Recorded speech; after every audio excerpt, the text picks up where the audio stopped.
이 지구상에서 식물의 역할은 매우 클 것입니다. 식물은 광합성을 하며 스스로 영양분을 만들고 생물에게 필수인 산소를 만들어내기도 하죠. 갑자기 웬 식물 얘기냐고요? 식물이 하는 역할은 거기서 끝나지 않기 때문이죠. 이 역할을 극대화시켜 인류의 역사에 큰 발전을 갖고 온 사람이 또 인류의 역사에 큰 피해를 입혔다면 여러분은 그 사람에 대해 어떻게 평가하시겠습니까? 오늘 알아볼 과학자 하버입니다.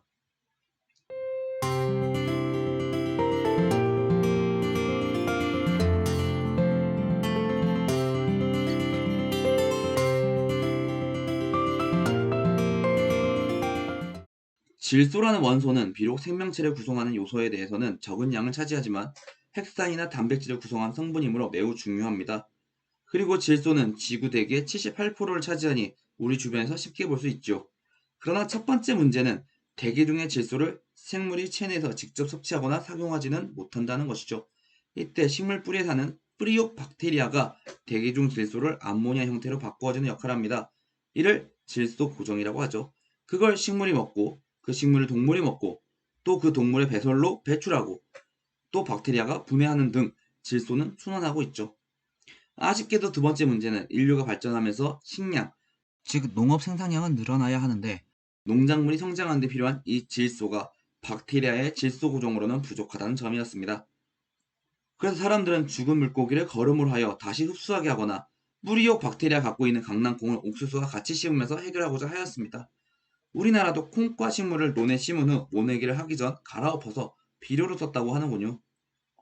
그러나 오늘날은 이런 방식 대신에 하버 공정이라고 하는 방법을 줄였습니다.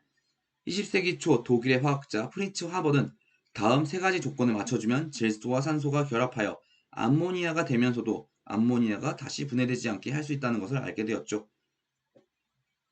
당연히 만들어진 암모니아는 빨리 공정 단계에서 다음 단계로 빼줘야 할 것입니다. 그리고 압력을 높이고 온도를 낮춤으로써 반응이 평형을 이루는 지점을 바꿔준다면 거기에 반응에 도움을 주면서도 자신은 반응에 참여하지 않는 촉매를 조금 넣어준다면 대기 중 질소를 가지고 폭발적으로 암모니아를 더 나아가 화학 비료를 만들 수 있죠.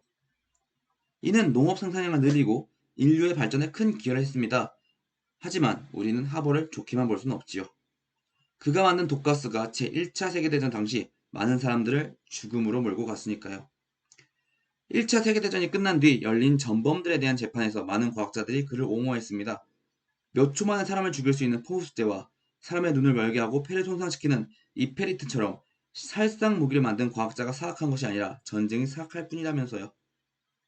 당시 동위원소의 존재를 밝힌 영국의 화학자 프레더릭이 군부로부터 런던탑에 감금하겠다는 위협을 받으면서도 독가스 연구를 거부하기도 했고 하버의 친구였던 아인슈타인이 하버에게 독가스 개발을 막으려 설득하기도 했지만 하버는 이런 시국에 과학자가 해야 하는 것은 순수 과학에 봉사하는 것이 아니라 조국에 봉사하는 것이라고 말하며 자신의 뜻을 굽히지 않았습니다. 그 당시 사실 많은 사람들이 하버와 같았습니다. 자신들의 연구가 몰고 올 결과를 생각하지 못했죠. 질소 비료를 만든 공로로 하버에게 1915년 노벨 화학상이 주어지며 독가스 개발에 대한 책임 문제가 유야무야 되기도 했으니까요.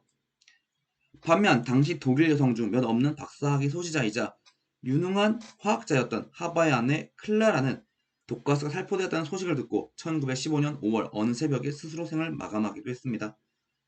그가 갖고 온 발전은 놀라운 것이었습니다. 인류의 발전에 큰 기여를 하였지요. 그러나 우리는 과연 하버라는 과학자를 어떻게 보아야 할까요? 오늘 알아본 과학자 하버였습니다.